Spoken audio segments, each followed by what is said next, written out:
नमस्कार मित्रों, खेती किसानी के इस अंक में मैं कृषि की अवधारणा के संदर्भ में भारतीय दर्शन की क्या अवधारणा है, भारतीय चिंतन क्या है कृषि को लेकर। एक धरती को लेकर है कि माता धरती पुत्रो हम पृथिव्या, ये धरती हमारी माँ है, हम इसके बेटे हैं। मातृभूमि की जो अवधारणा है, मातृदेवो भव, या मातृभूमि की दुनिया में कहीं मातृभूमि नहीं, भारत के लोग ही अपने देश को मातृभूमि कहते हैं। वेदों ने भी कहा है माता धरती पुत्रो हम पृथिव्या, ये धरती हमारी माँ है, हम इसके बेटे हैं। और वेदों ने ही कहा है अन्नाद भवति पर्जन्या, अन्न से प्रजा की उत्पत्ति होती है। मतलब हम जैसा खाएंगे अन्न वैसा बनेगा मन।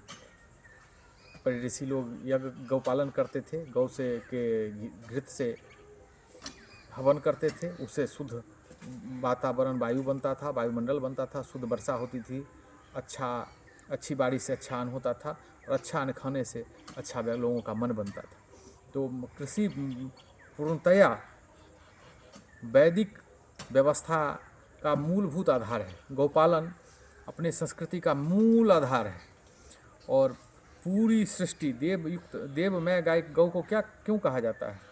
धर्म को गाय के रूप में बताया गया रामचरितमानस में कि चतुर्युग में, सतयुग में उसके 4 पैर होते हैं, त्रेता में उसके 3 पैर रह जाते हैं, द्वापर में 2 और कलयुग में 1। तो गौ के रूप में क्यों बताया है पृथ्वी को, धर्म को?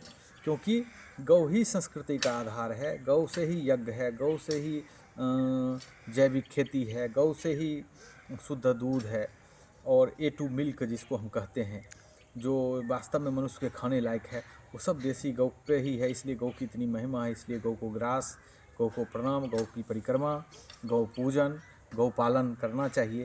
इसलिए कृषि अपने देश में सिर्फ रोटी पेट भरने का साधन नहीं, एक संस्कृति की द्योतक है।